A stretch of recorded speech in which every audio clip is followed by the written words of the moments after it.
Hi everyone, and welcome to this live drafting tutorial. I'm Charlotta and this is the School of Pattern Cutting. Today I'm going to show you how to draft a simple vintage inspired top, and it's going to take less than 10 minutes to draft it.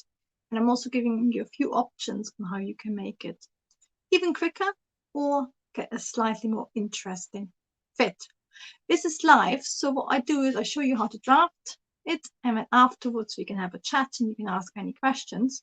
If you're watching it as a recording, I will have cut off the chat section afterwards, so you will just get the 10-minute drafting tutorial. And if you want to ask questions, then please join me next time. I'm quickly going to say hello to everybody, and then I'm going to show you how to draft this vintage top. Oh, so hello, Luann. Lovely to see you. Good morning back to Florida. It's a rainy lunchtime in the UK. Oh, and hello, Janet. Lovely to see you as well. And hello, Lasandra. So it's lovely to see you all. So as I said, I'm gonna dive straight in and go and talk about how to draft this top.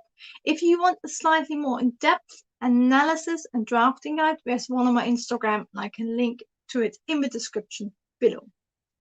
So you can see at its most easiest, this is how the top looks like.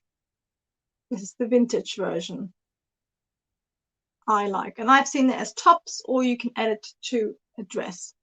And it's sort of can be really casual or can be more dressed up.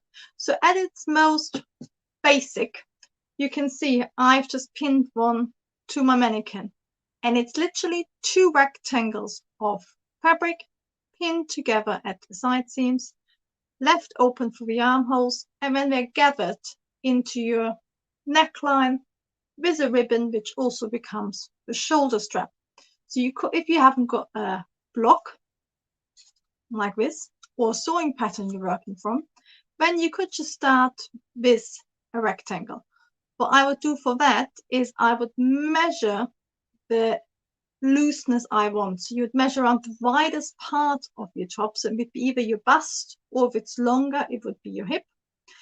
And then you add however much extra volume you want. So this one is actually quite fitted, as you can see. So it's actually probably only got about 5 centimeters or 2 inches on the full size. And that's what you can do. So literally the tape measure, you measure how wide you want it, and then you measure how long you want it from your high shoulder point or your neck down to the length. And then all you do is you stitch the rectangles together halfway up the side seam, and then you just gather it on yourself, and then you can actually draw on the neckline on yourself, and you can also draw in the armhole you want. So that's how easy you can do it. So that would probably take you 5 minutes to make that. You don't even need a pattern, you can just rule it out on fabric. And then for a channel at the top, so you just create a channel however deep you want to, and then you can either have it completely loose, or if you want to control the gathering, you would stitch your ribbon, your string in, and you can do it that the back is identical, or if it's fitted, you can actually make it a halter neck back. So that's the top as its most basic. Now to draft it from a block is where it gets a bit more fun, because we can add more details, we can create the neckline we really want and the armholes, so it just makes it a bit easier to fit. So if you're just working from rectangles, if it's loose, the top, I've got a top and it's just rectangles, and it works really well on a looser top. If you want it more fitted or you want a slightly different neckline, it's worth starting with your block. So I'm going to change over to my drafting camera and then show you how to draft it.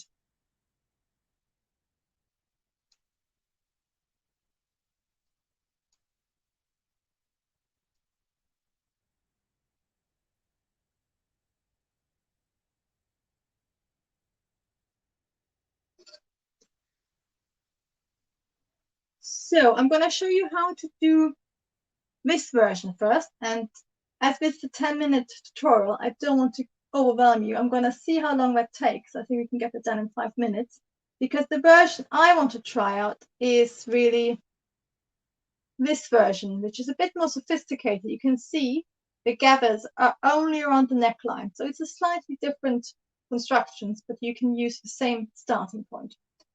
So let's do this one first. So for this one, the back and front are exactly identical. So the first thing you have to decide is what sort of neckline you want. So their neckline is nearly straight. It's like a boat neckline, but of course you can change that to whatever style you want. So I'm going to draw that in with red.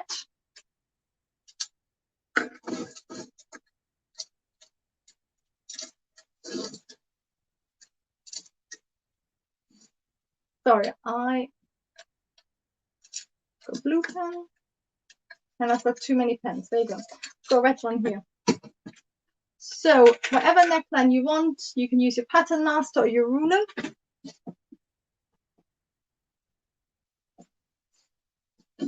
You draw in whatever curve you want. You always start at a right angle on your center front. So this is actually nearly straight. So this is probably something like this. But of course, you could also just do a normal crew neck or whatever style you like best. It's up to you. And getting this point right is really important, because if you make it too far down the armhole, it's going to slip, or too far down the shoulder. So you want it on the shoulder part of your bone at the top of your arm. So when you make the twirl, it might actually turn over. It's much better here, for example, a bit closer to the neckline, and also probably more flattering. You will need to, because the back is identical to this, you will need to copy this point to the back as well. Can you see this is actually, instead of a funnel, they've added a piece of binding at the top to hold it all together. But that's really up to you. The next thing we need to do is adapt our armhole a bit. So you can either just draw the top half of your armhole, or you might want to drop your armhole a little bit at the same time, so the whole fit is a bit more relaxed. But that's sort of up to personal taste. And can you see, I think that angle is a bit too pointy to make it hard to stitch later on. So I'm actually going to drop my neckline a little bit, so it's like this. So it gives me more like a right angle. And then my ribbon is just going to be stitched to that. And then I have a little bit of a tie string and my bow on top. So that will work really well. The next thing you need to do is decide, of course, where you want your waist. This looks like a true waist. Because this is gathered, I always like to add a little bit extra length. And that sort of, you work out over time how much extra length you want to add, so it drapes nicer. So if you wanted to, for your first twirl, add more rather than less. I'm adding about 2 centimeters, just under an inch, but you might need to add a bit more. Can you see how it drapes up? Sort of, it droops all the belts, and to get that, you need to make the top a bit longer. And at the same time, I'm actually gonna square up. I'm gonna leave it because I need to move my bust dart first, but afterwards I'm going to square the whole thing out. Now what we need to do is create a few cutting lines. So first of all, I'm going to move my bust dart. So I create one cutting line through here. And then I'm also going to create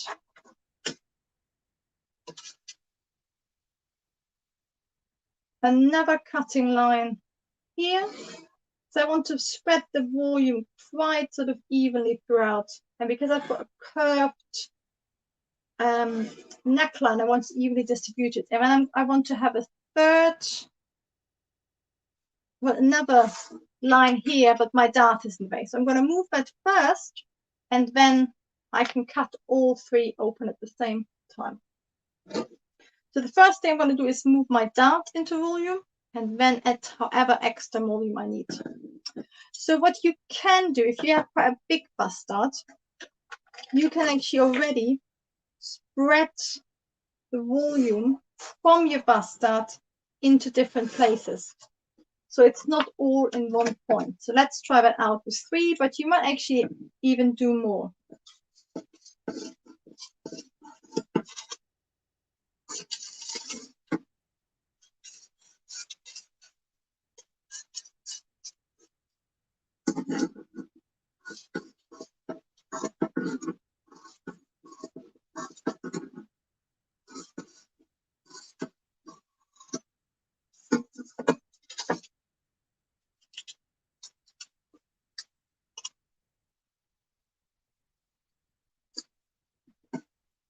I'm going to close my bust tab now. So you can see already there's quite a lot of volume here. Can you see?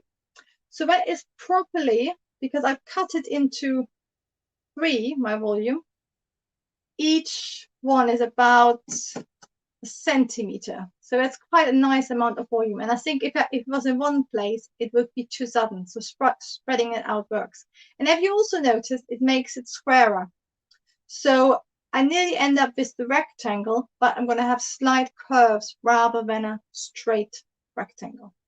So now I can cut into, I can first of all extend that line, and you can see now it's gone wonky. So I'm going to just draw another line. And now I can cut into my 3 extra lines. Cut it out.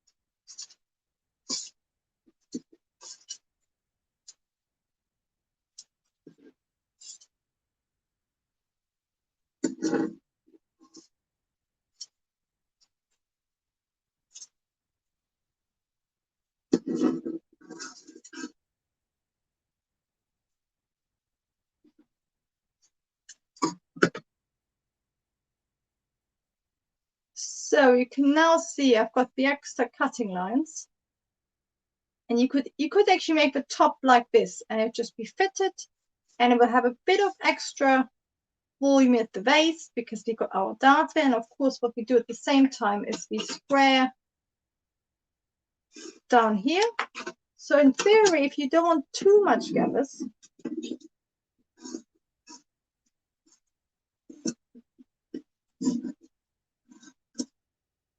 you can make it like this. But if you're working in a nice fabric, it'd be really nice to add more volume there. So I would sort of think about how much extra volume you want around your waist and on your bust and your waist, and that will sort of determine. So it's always good to sort of just drape it around yourself, even if you're going to then make it from your block, just to see how much you want. And that's going to determine how much to add. And of course, you can either add it as parallel lines. So I would add exactly the same to each one. Or, for example, you can add the volume slightly asymmetrically. So if you add more at the top and at the bottom, it's going to have more gathers down here, and it's going to be more fitted down there. And of course, alternatively, you can do exactly the opposite. So you could do a more A-line style. So instead of a dress which is worn belted, you could make the whole style slightly A-line, and that would decrease the volume around the neckline, and it would increase the volume into the skirt. So the skirt would get fuller, or you could also wear it as a sort of relaxed summer dress. But I think for something like that, they've added quite a lot of volume because it's a stripe. So you can see we've added the same everywhere. So they probably added 50% extra. And then all you do is you make sure you draw on another piece of paper, you draw a line, and you line it all up along the waist so everything is even. And then along the top, you connect everything with a really smooth line, starting with a right angle at the center front, and then smoothly connecting the rest of the neckline. And that is your vintage inspired gathered top in 10 minutes. And the back, you can do exactly the same. You just add 1 centimeter seam allowance here, 1 centimeter seam allowance here. You can add a facing or seam allowance here. And then at the top, you can either create a funnel and pull through your ribbon, or you can actually bind it with either a straight piece of fabric or with bias binding, and then extend that into your ribbon. Either one's work. So that is your basic tutorial. What I'm now going to do is answer some questions, and then also look what we've got. Quickly talk about how you can change it to this as well. But if you're watching recording, I hope you enjoyed this 10-minute draft for a simple vintage top. And please subscribe and give me a thumbs up if you did.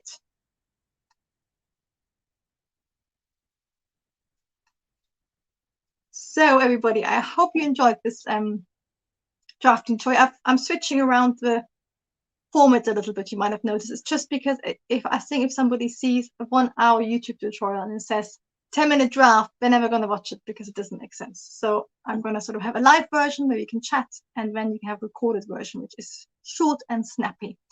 And I think a few people have joined. Oh, so hello, friend Francisco also joined. So sorry, I was distracted with drafting. And Heather, hello.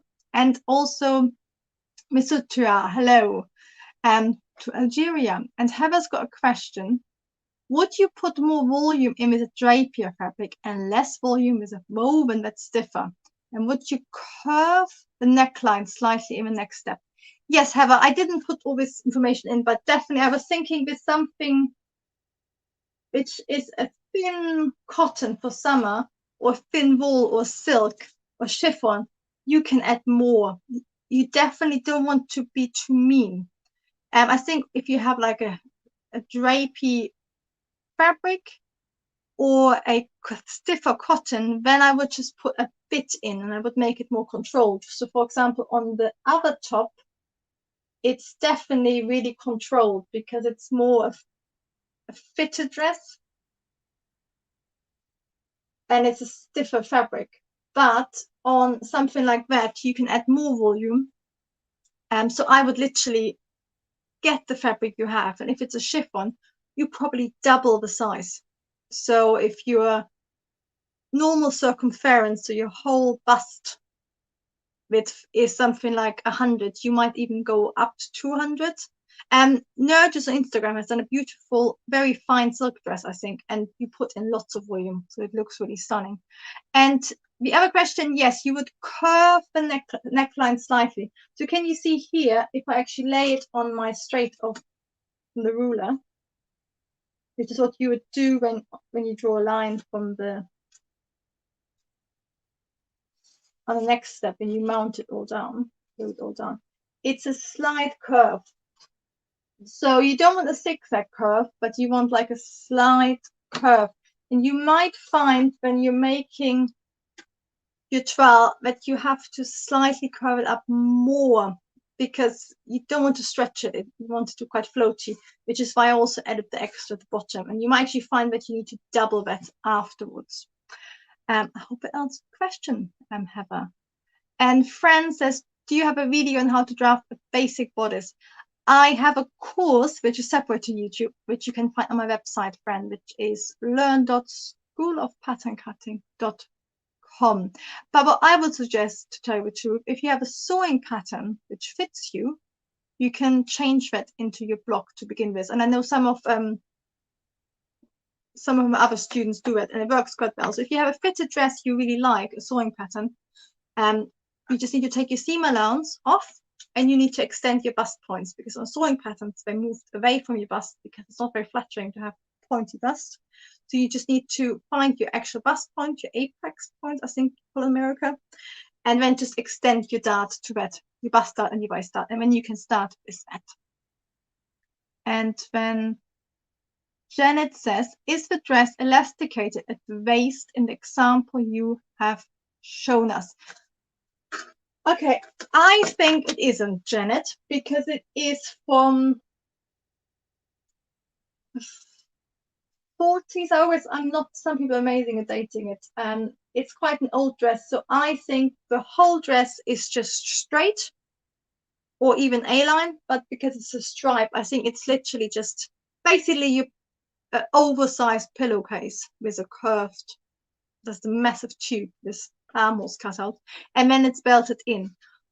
But that of course gives you freedom. If you take your belt off, it just be float around. You could wear it as a oversized sort of moo dress. But what I always find tricky is that your volume can get stuck to one side, you know, like all the back, or it won't sit nicely around the whole body. So I would actually elasticate it. And then all you add is facing the height of your funnel or your elastic at the back, and you just create a funnel for your elastic. And yes, I would definitely do it. And you could do it if you still wanted to wear it loose. You could of course always do it that you can take your elastic out. It's complicated. Okay, and Heather says the edge of a curve would end on top of a skinny piece above the armhole. So yes, let me quickly put on a piece of paper.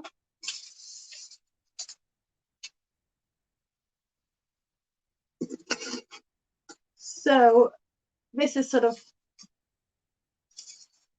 if I show you a finished pattern, it's of course easier. But you're slide it under.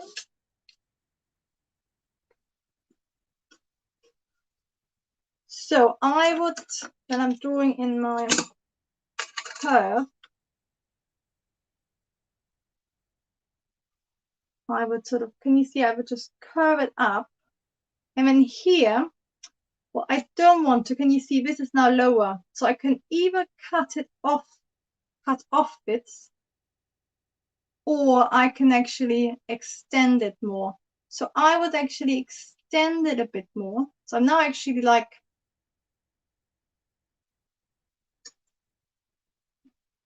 half a centimeter higher than before. And then I would draw a straight line down to my armhole again. At the same time, you could then actually say, oh, I want this a bit more square. I think I would probably square it across. So you might actually from up here square it slightly more. It's sort of, that's a sort of fine detail where you, on your flat pattern type drafting, you sort of know from experience how everything looks on your block. But it's always something like that. If you have it slightly too wide, it will make your whole body look really heavy. So it's to find exactly the point where basically you don't want it on your arm, you want it on your body. So it's that line. So for me, because that's a fitted jumper, that line would be about 4 centimeters. So 1.5 inches in from that point. So mine will actually be more. And then I would draw it curved, but you need to make sure it doesn't go too close to your bust point again. So it's a bit of, that's sort of fine detail work you probably do on your trowel. But yes, that's the detail. So are these the questions? So I've got, what's the time now? It is, I've got about 5 minutes left. I'm doing this at lunchtime to catch a few more different people. I've already seen Masoud is normally here from Algeria, and a friend I've never met before, and Lasandra probably is normally busy in the afternoon, and Luann I haven't met before. So it's lovely to see some different people. So I'm going to try to do some more shorter lunchtime UK ones for you. So we've got about 5 minutes left. Would you like to quickly have a look at this top? Give me a thumbs up or yes in the chat. And I quickly talk about just how that's actually, you can use the same technique, but it's a little bit different.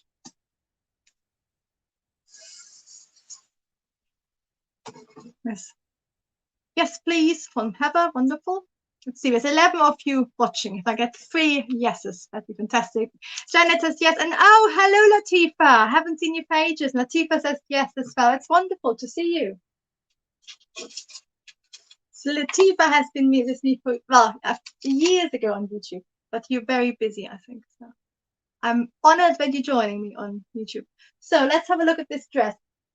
I'm going to look at only the neckline, but they've got a beautiful sleeve, which might be, can you see what a nice sleeve it has? It has a sleeve which has the gathers going into the armhole rather than the top. So it's like a sort of draped portrait collar rather than a gathered, portrait sleeve collar. But it's quite clever. But we're going to concentrate how you can basically get a really fitted bodice and all the volume is moved into the neckline. It's got quite a nice amount of volume. And it's so lovely to see you, Latifa.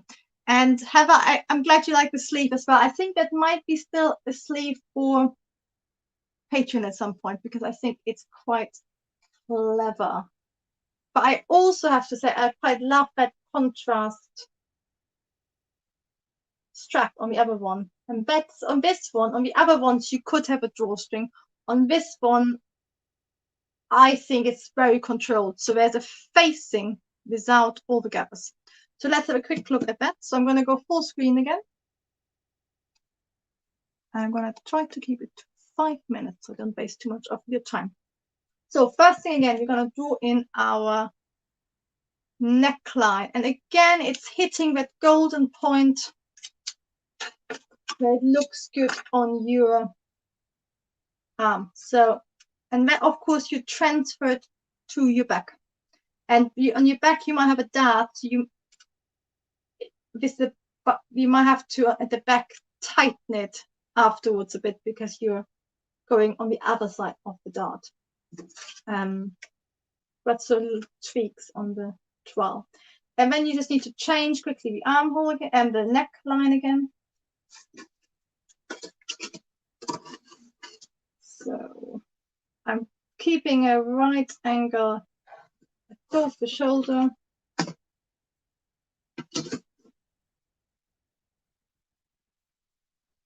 Drawing a neckline, you can go for something which looks pretty, but it always still needs slight ironing out on the twirl. So that's our neckline. And then again, here you can really see how it's actually probably right angle. So they have found the angle there. It's either right angle or it's sort of slightly pointy, but it is sort of, it's always hard to see, but it looks like it's divided into thirds. So you have this line divided into thirds, and that's a sort of point there your top end. So it sort of goes in quite a lot, which is quite pretty. But I would always try to join my original armhole along the notch point so it doesn't gape. So you get a nice tight fit and it doesn't gape where your bust is basically. And once you've done that, what we're basically going to do this time, we're going to use the same principle, but we're only going from the bust point, because underneath, so basically below our bust point, we want it nearly fitted. You can see here the shadow means it's not fully fitted, but then from here it is pretty much perfectly fitted. And the way we achieve it is that we turn both of our darts into gathers up here. So we're going to close all of our darts. So some people would say it's not very purist. Purists don't like getting rid of all the darts on a location. But if you look at sort of vintage styles, they quite often do stuffs that you're not allowed to do, but then it works. That's all it matters. So you see, I've created 5 cutting lines. I've just done it by eye, but I would just divide it in half and have one cutting line sort of every inch to an inch and a half, so about 4 centimeters. And I'm now going to cut it all out, and I'm going to cut into all my cutting lines and into my darts.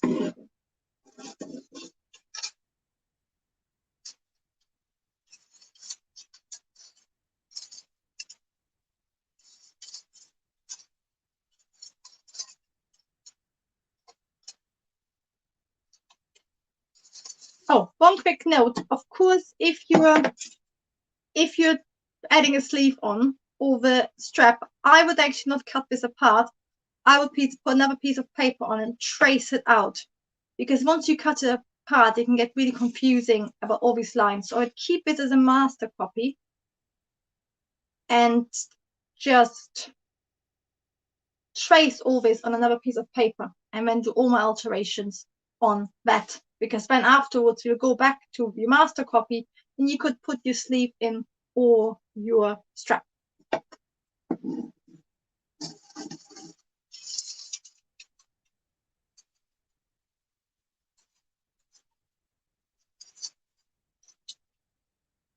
Okay.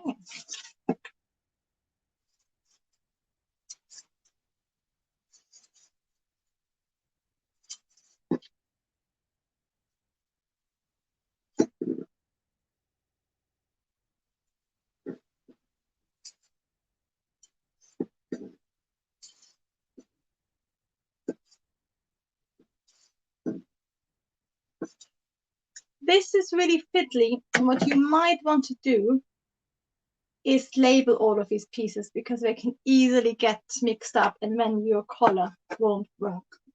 The neckline will be all messy. And the other thing I would say, again, you do as your master copy, your facing, I would actually keep flat. So you have the volume at the top, but then you have a facing, quite a narrow one probably, which isn't gathered and which keeps it fitted. But you can trace it off your master copy. And then all we do is we close our bust out. And we close our base start. And then you get all this volume here. Can you see? That means underneath it, it's all beautifully fitted. And then above here, you get all the volume. What I would say, so that's the basic principle, and that might work. If you're fuller busted, you might want to keep some of your bust start back. If you're smaller busted, this will work. But at the same time, if it's too tight around your bust point, basically, what you can do is that you add just a little bit of ease. So you might actually do it something like this and something like this, because just like adding a little bit of ease so it's not fully tight, because you can see the shadows there. It's a real balance between having it too tight but still keeping it fit. At the same time, you can also, for example, then curve this slightly inwards below the bust point so you get a better fit around the waistline. So it was a very quick little masterclass for a little more, slightly more difficult version. But I say it's more difficult, it's more fitted. So the other one, because you're making it big, but once you've done the fit you want, it's actually really quick to sew and quick to wear, really versatile. This one, the method is actually really straightforward, I think. The slight tricky thing is going to be in getting the perfect balance between having enough gathers here. So you can see that's sort of quite a nice amount. I've added about, see how much it is. You scale it up to full scale. So I added about 6 centimeters. So that's just a little bit. So that's quite subtle still. So that's probably quite nice. But of course, you can make it a little bit more, which will make it less fitted. And on your trial, you might play around with whether you need to slightly curve that center front to make it more fitted. So you might actually say, oh, I need to put a bit more volume here so it fits me around the bust. But then I'm gonna, which is sort of quite a, they used to do it much more for these really fitted garments. Your front seam might be very slightly shaped, which we're not used to anymore. But for a fitted garment, you would have a shaped base seam, and then it just needs to square out at the bottom again. So I hope this all made sense and you enjoyed it. And let me know if you're my patron, if you like that sleeve at some point. And alternatively, I'm planning to do this roughly, I think, every 2 weeks, depending on how much other stuff I got on. So if you ever see something which you think would be perfect for a 10-minute drafting tutorial, then let me know in the comments or message me on Instagram. And then Heather says, how would you curve the bottom of the center front if you don't have a seam there? You just have it straight, and then you just curve it here. So this is slightly angled. So you just curve it down. They both have a center front seam, which makes me suspect if you want a gown that's fitted, you have to have a center front seam. So theirs are probably all slightly shaped. But if you don't want the center front seam, you just make this the fold. You have the right angle there, and then you just curve it slightly to your side seam. Does that make sense? And then, of course, the top, you would do exactly like the other neckline. You just curve it all nicely. And in doubt, you always curve up slightly rather than down. Oh, hold on a second. I might have misunderstood you. Have I just said, oh, you curve the waist seam, not the center front seam. So if you want to keep a center front seam and you have it really, really fitted, you would literally cut off and make it more shaped. So you tighten your whole garment. The waist seam I would keep as it, but it is slightly curvy. If you have a really fitted garment, it ends up slightly curved. So you don't want it straight. That looks actually like it dips down. So it has to do with how it shapes around your body, because of course, when you're wearing it, it gets pulled up like that. So when you're wearing it as a person, it looks straight, but the waist on it is actually slightly curved. And if you look at, if you have a very fitted dress and you put the pieces together, it ends up being slightly curved. It's just to do with how body moves in and out. And yes, these dresses have a center front seam. So if you, which is why I think they've put in some of, oh, you can see it on the pink one better. Can you see there's a very faint center front line? So you can basically use that center front seam to shape a bit.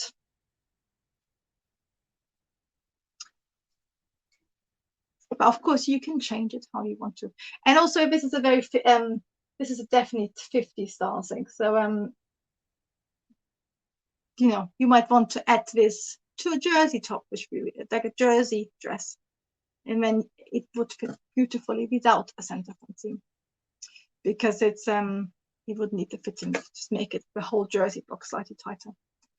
So these are these two tutorials. I hope you enjoyed it. Thank you so much for everybody who joined me and everybody who watched. And if you, the next one is probably going to be actually on Tuesday in the same time in 2 weeks' time. So I'd love you to join me again, and I will think of something for us to draft together.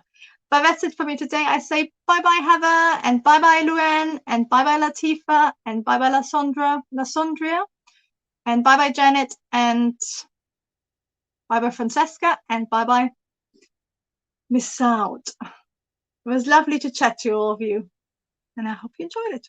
And enjoy the rest of your day, especially if you just started it. And yes, Latifa, I would love to see you again next week. In 2 weeks, I'm sorry, because we got half term. We are off for a week over here in the UK. So, yes, I think we'll see you. Anyway, so lovely to see you. And thank you for making time in your day to join me. Bye-bye. Bye, Janet.